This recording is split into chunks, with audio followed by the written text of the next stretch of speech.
मैं कहूँगा एक किस्म से जो जो कहते हैं ना अंग्रेजी में हमारे वे ऑफ लाइफ, एक किस्म से हमारे वे ऑफ लाइफ को अटैक किया गया था।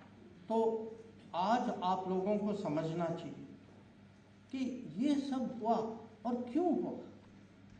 ये एक परिवार के कारण। जब आप बाहर जाएंगे, एक फिल्म की पोस्टर है वहाँ, किस्सा कुर्सी का, ये 3 शब्द ना, किस्सा कुर्सी का, ये टोटली आपको बताता है कि इमरजेंसी का कारण क्या था।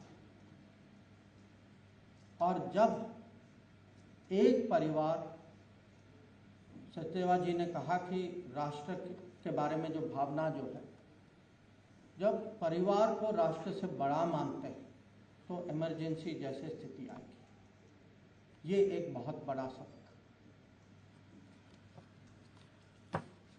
अब थोड़ा मैं रोल बैक करता हूँ।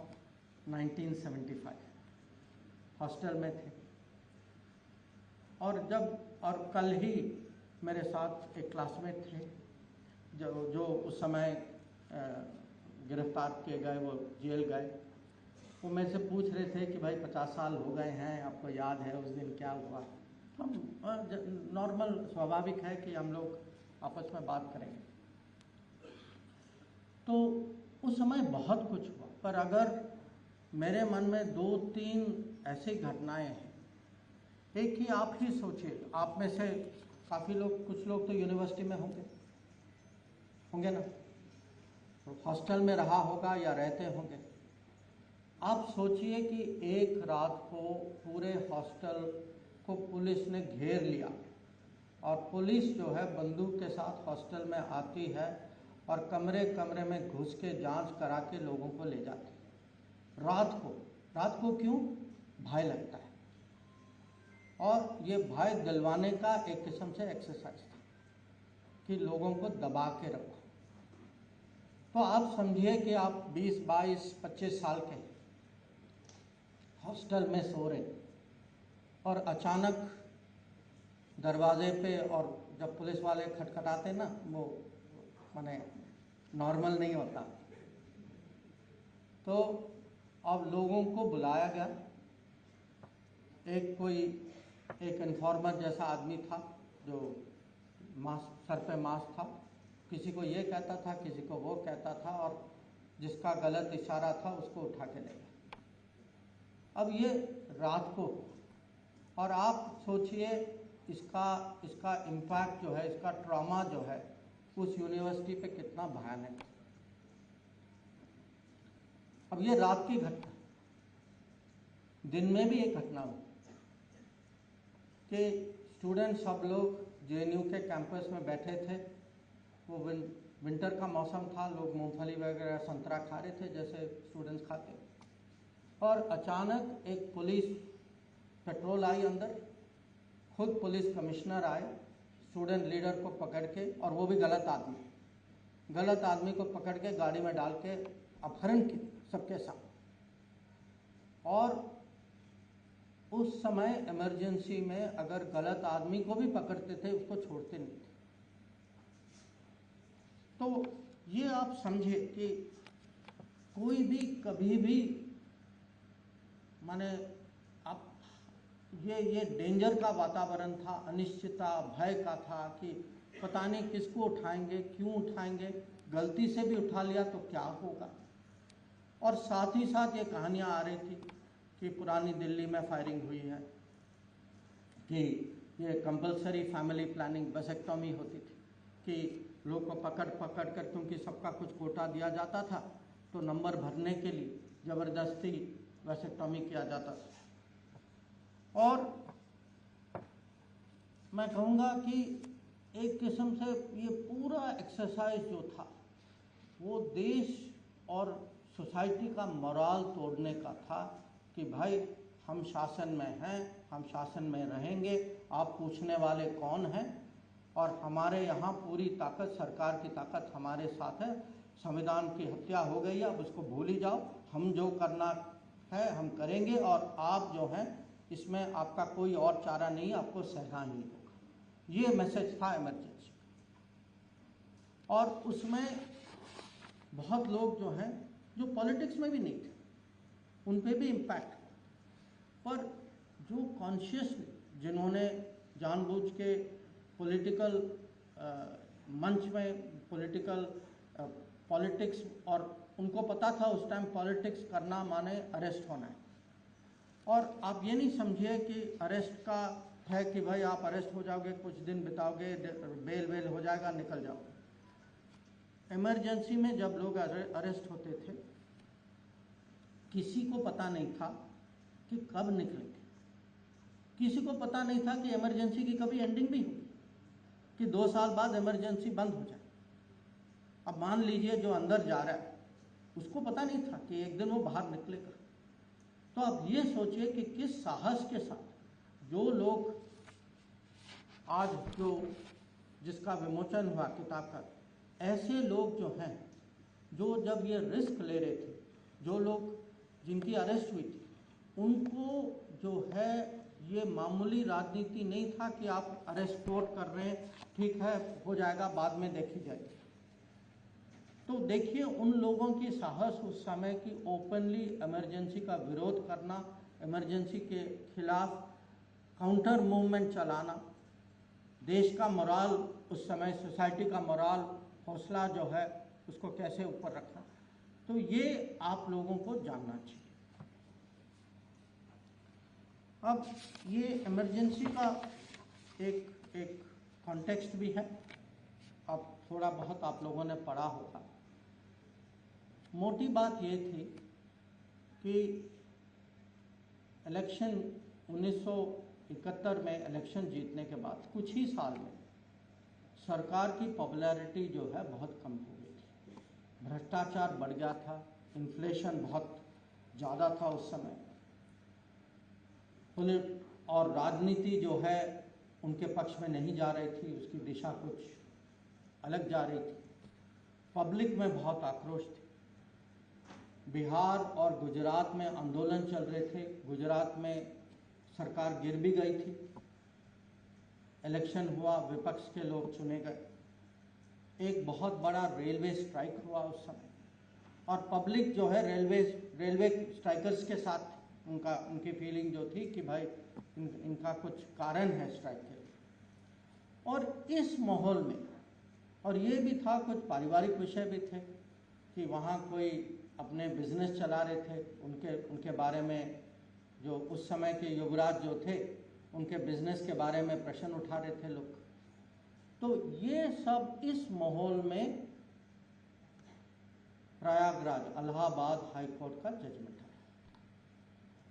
और अगर आप देखें उस समय के प्रधानमंत्री के खिलाफ 2 चार्जेस जो थे, करप्ट प्रैक्टिसेस और मिसयूज ऑफ गवर्नमेंट मशीनरी, ये दोनों में उनकी कन्विक्शन थी। अब मामला तो आप देख रहे हैं कि प्राइम मिनिस्टर हैं, मेंबर ऑफ पार्लियामेंट थे, चैलेंज जो था पार्लियामेंट जो उनके खिलाफ खड़े थे राजनारायण जी, उनका केस था।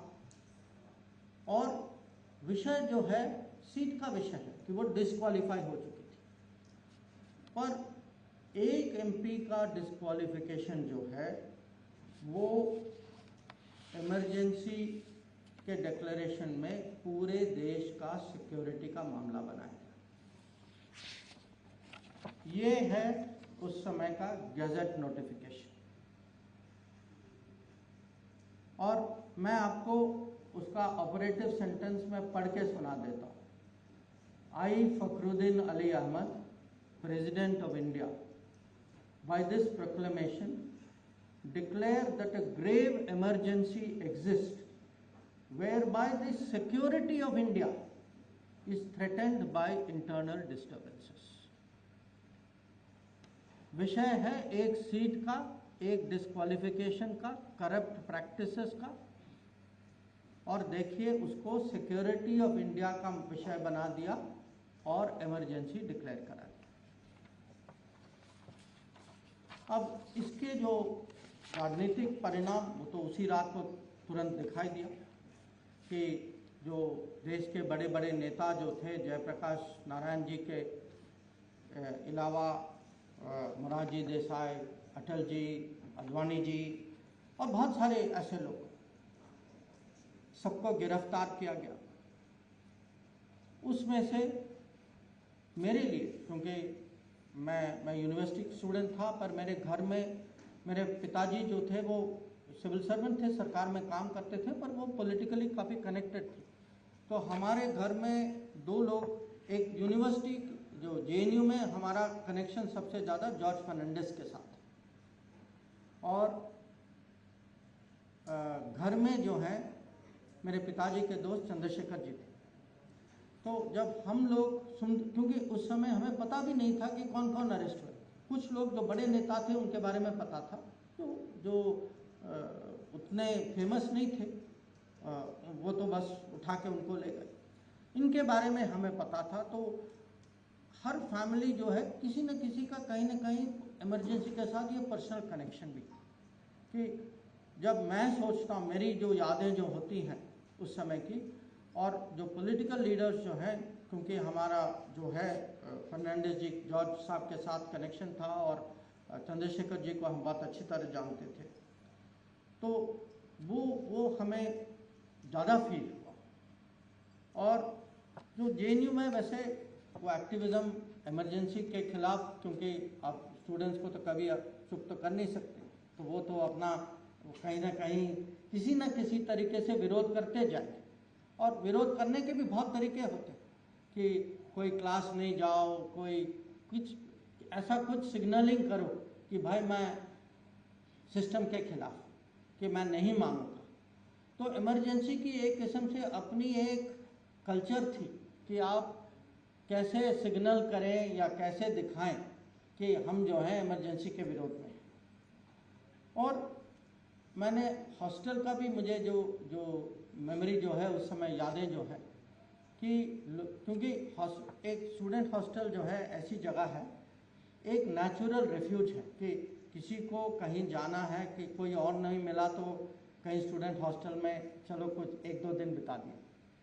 तो हॉस्टल में लोग आते थे, जाते थे। उस समय हम ज़्यादा पूछते भी नहीं थे कि कौन है, पर उस समय वो माहौल बना कि किसी ने अगर कहा कि भाई 2 दिन के लिए अपने कमरे में रख लो, तो हम रख लेते, क्योंकि हमें पता था कि ये कहीं ना कहीं कुछ कर रहे हैं ये लोग, इनका हेल्प करो, ज़्यादा प्रश्न नहीं पूछो, और उनको अपने रास्ते में आगे बढ़ने चाहिए। तो ये मैं आपको इसीलिए कुछ डिटेल में बता रहा हूँ, क्योंकि जो राजनीति में भी नहीं थे, जो सामान्य लोग थे, जो कोई स्टूडेंट था, कोई प्रोफेशनल था, कोई, सबके लिए, सबके जीवन में उस समय इमरजेंसी का कुछ न कुछ प्रभाव हुआ। अब सबसे ज़्यादा इम्पैक्ट तो हमारे प्रेस वालों पे हुआ, और जिस समय इमरजेंसी डिक्लेयर हुआ, ये भी रात को हुआ। अब देखिए, ये कोई कोइंसिडेंस नहीं है कि ये सब चीज़ रात को होती। अब उस समय ये न्यूज़पेपर्स के बिजली सप्लाई सबको काट दिया गया, ताकि अगले दिन न्यूज़पेपर की प्रिंटिंग ना हो। और बहुत न्यूज़पेपर्स, काफ़ी लोगों ने विरोध तो किया, कुछ लोगों ने एडिटोरियल पेज खाली छोड़, क्योंकि सेंसरशिप तुरंत लागू हुआ, और बहुत डिटेल में बताया गया कि आप क्या लिख सकते हैं, क्या नहीं लिख सकते। और उसमें भी प्रेस, जैसे स्टूडेंट्स अपने लेवल पे करते थे, प्रेस वाले भी अपने लेवल पे तरीका ढूंढते थे कि किसी न किसी तरीके से देश को सूचना मिले। मैं कहूँगा एक किस्म से देश में एक रेजिस्टेंस था इमरजेंसी के खिलाफ, और ये बहुत तरीके से रेजिस्टेंस था। कुछ लोगों ने ओपनली विरोध किया, कुछ लोगों ने अपने तरीके से। और इसमें भी कुछ हमारे बहुत जान पहचान के थे, जैसे KR मलकानी, जो मदरलैंड के एडिटर थे, ऑर्गेनाइज़र के एडिटर भी थे पहले। वो हमारे मेरे पिताजी के बहुत क्लोज फ्रेंड थे। तो वो प्रेस वालों में से, he was one of the first people to be arrested. और जो फॉरेन जर्नलिस्ट जो हैं, कोई भी इमरजेंसी के खिलाफ कुछ टिप्पणी करता था तो उनका वीज़ा कैंसिल हो जाता था, उनको बाहर ले जाते थे, बाहर फेंक देते थे। और कल्चर के क्षेत्र में भी सचदेवा जी ने किशोर कुमार के बारे में कहा। आपको पता है कारण ये कहा गया उस समय, उनको बताया गया कि वो यूथ कांग्रेस के फंक्शन में आके गाना गाए और उन्होंने मना किया। उसके कारण उनके उनका गाना कभी रेडियो में बजता नहीं था और उस समय और कुछ साधन नहीं थे या टीवी भी बहुत कम ही चलता था। तो आप सोच लीजिए रेडियो हमारे लिए मेन एंटरटेनमेंट था और मेन एंटरटेनमेंट में आपने किसी को निकाल दिया बिल्कुल। तो आप सोचिए उस समय का टोटल एनवायरनमेंट, टोटल माहौल, मैसेजिंग उस समय कैसा था। ये फिल्म में भी हो कि एक बहुत मशहूर फिल्म थी, गुलजार की फिल्म थी आंधी, उसके पता नहीं कितने लोगों ने देखा होगा, उसके बहुत अच्छे गाने भी हैं आंधी। पर आंधी में भी सेंसर को लगा कि भाई ये कहीं इंदिरा गांधी के बारे में कुछ कमेंट कर रहे हैं, चलो इसको रोक दो। तो जब तक फिल्म में कट नहीं होगा और जब तक वो चेंज नहीं होगा तब तक ये फिल्म को रिलीज नहीं करेगी। तो ये था इमरजेंसी। अब संविधान की बात करते हैं। वो 2 साल में 5 कॉन्स्टिट्यूशनल अमेंडमेंट और 48 ऑर्डिनेंसेस पास किए गए।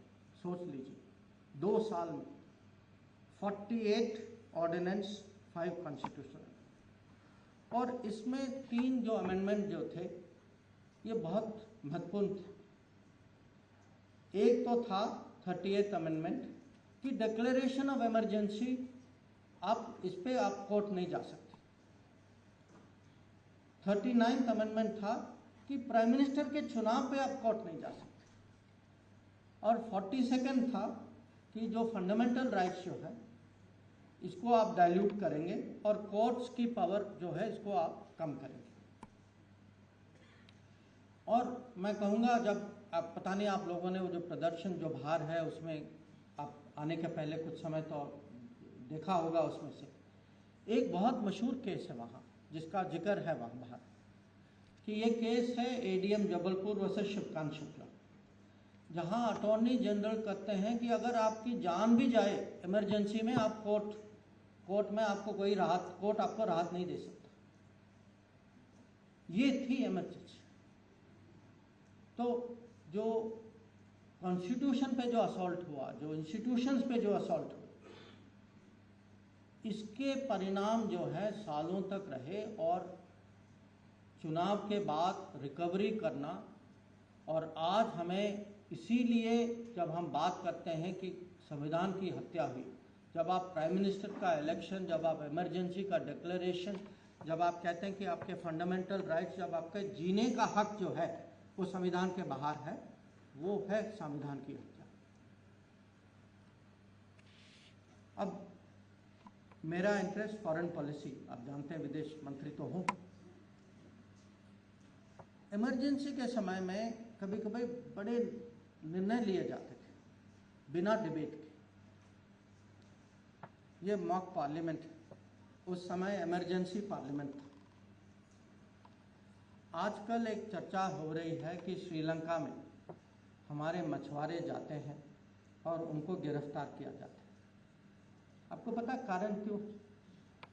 कारण है क्योंकि इमरजेंसी के टाइम पे श्रीलंका के साथ एक समझौता किया गया जिसमें मछुआरों का हक जो था पहले कि कुछ वो श्रीलंका के पानी में फिशिंग करने का, वो हक जो है हम लोगों ने त्याग दिया था। अगर इमरजेंसी नहीं होता, अगर पार्लियामेंट उस समय का सचमुच जेन्युइन पार्लियामेंट होता, वहाँ डिबेट होती, मुझे नहीं पता कि ये एग्रीमेंट उस समय पार्लियामेंट उसको मानती या नहीं मानती। तो मैं आपको एक उदाहरण दे रहा हूँ कि उस समय जो डिसीजन, जो निर्णय जो लिया गया, उसका परिणाम आज भी तमिलनाडु में दिखाई दे रहा है। अब इंटरनेशनल इमेज की बात करते हैं कि ये इमरजेंसी जो है 75 से 77 तक चला। 77 में मैंने यूपीएससी एग्ज़ाम पास किया और मैं विदेश सेवा में अफसर बना। तो मेरे पहले जो सीनियर लोग जो थे वो उस समय भारत के अलग अलग राजदूतावासों में थे और हम उन लोगों से सुनते थे कि दुनिया में इमरजेंसी को डिफेंड करना कितना कठिन था। भारत की कितनी आलोचना होती थी कि हमारा इमेज जो था दुनिया में, क्योंकि माने दुनिया मानती है Bharat, India mother of democracy, सब दुनिया की सबसे बड़ी डेमोक्रेसी, सबसे ओल्डेस्ट डेमोक्रेसी। जब बड़ी डेमोक्रेसी, ओल्डेस्ट डेमोक्रेसी, वहाँ संविधान की हत्या होती, जहाँ डेमोक्रेसी की हत्या होती, तो आप सोचिए कि आप इंडिया के एम्बेसडर हैं या डिप्लोमेट हैं, आपकी स्थिति क्या है? आप किस मुंह से आप भारत को डिफेंड करेंगे? कैसा इमेज बनाएंगे?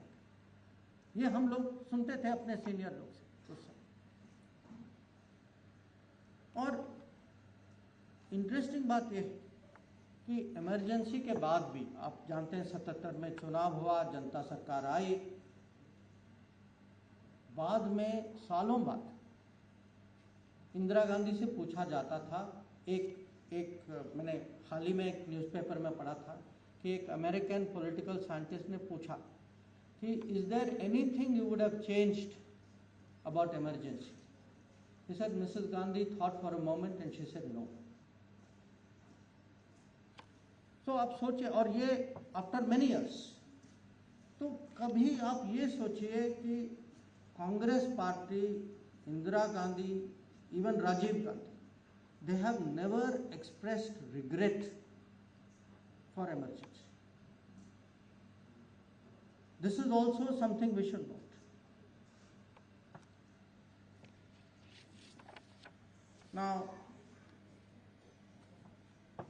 जैसे कि मैंने कहा, आज का कार्यक्रम हम इसीलिए कर रहे हैं क्योंकि हम सब जानते हैं कि इमरजेंसी के सबक हैं। तो इमरजेंसी के लेसन्स क्या हैं? मेरे लिए 5-6 सबक जो है मैं आपके सामने रखना चाहूँगा।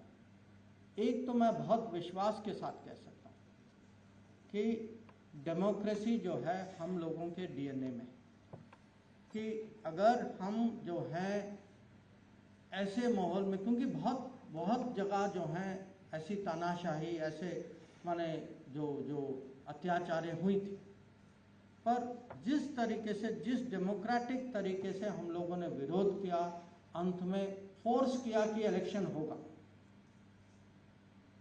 क्योंकि इलेक्शन क्यों हुआ? वो सोसाइटी में वो उभर के आ रहा था, जो शासन कर रहे थे उनको पता था कि देश इमरजेंसी को मानती नहीं है, 2 साल हो चुके। तो जो रेजिस्टेंस, जो सोसाइटल रेजिस्टेंस जो थी इमरजेंसी के खिलाफ, उसके कारण 77 का चुनाव हुआ। और मैं कहूँगा कि इमरजेंसी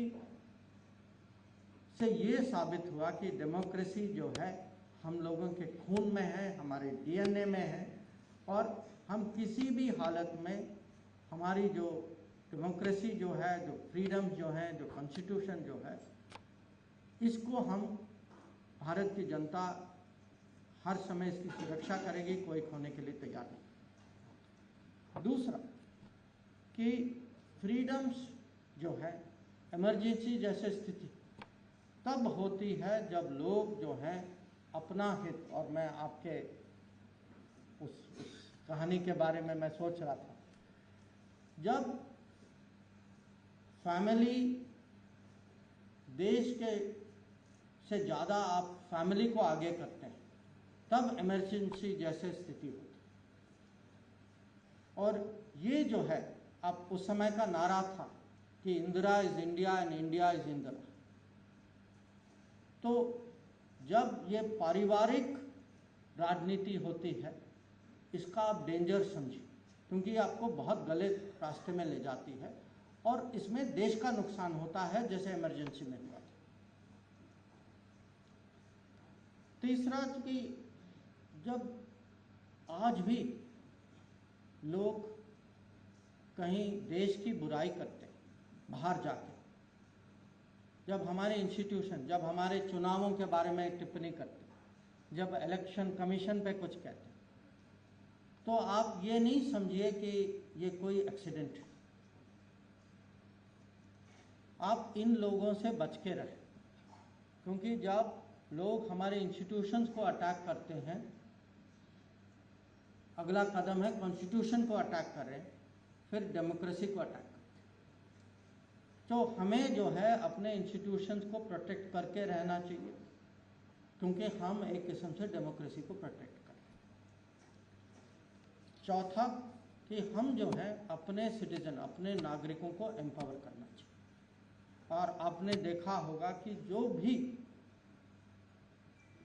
जो भी आज हम योजनाओं की बात करते हैं, जब हम कहते हैं कि लोगों को बिजली देते हैं, पानी देते हैं, उनकी सुविधा देते हैं, घर देते हैं, शिक्षा देते हैं, तो ये जो है, क्योंकि ये इनका हक बनता है, पर ये हक के अलावा ये एम्पावरमेंट है, क्योंकि जितना एम्पावर्ड सिटीजन हो वो कभी इमरजेंसी जैसे स्थिति होने नहीं देगा।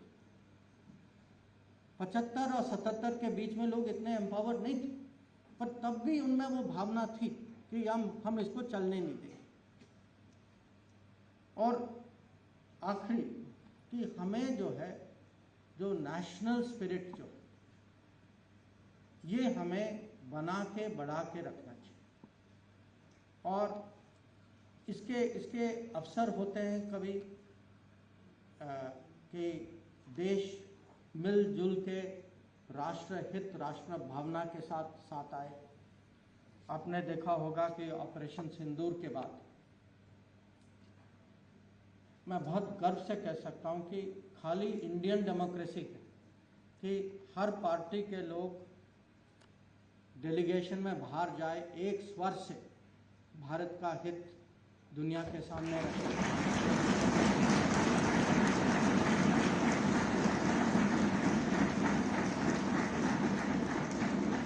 तो अगर ये बॉर्डर का विषय हो या मेक इन इंडिया को कैसे प्रमोट करना है, या जब कोविड की महामारी चल रही थी कि हमें अपना गर्व था अपने वैक्सीन पे, तो आप इस मॉक पार्लियामेंट में थोड़ा सोच भी लें कि राष्ट्र भावना क्या है, कौन से लोग हैं जो मिलजुल के काम करते हैं और कौन से लोग हैं जो ऐसी चीज़ों की आलोचना करते हैं। तो उस सोच के साथ मैं एक बार और आप सब लोगों को मेरी ओर से मैं शुभकामनाएं देना चाहूँगा कि आपका मॉक पार्लियामेंट सफल रहे और आप जो घटनाएं 50 साल पहले हुई, आप इसको इतिहास के रूप में न देखें, ये आज भी जीवित है। जो इमरजेंसी का डेंजर जो है, कुछ लोग कॉन्स्टिट्यूशन को हाथ में लेके घूमते हैं, अंदर कुछ भावनाएं और कुछ अलग है, ये आप समझ लीजिए। लोगों का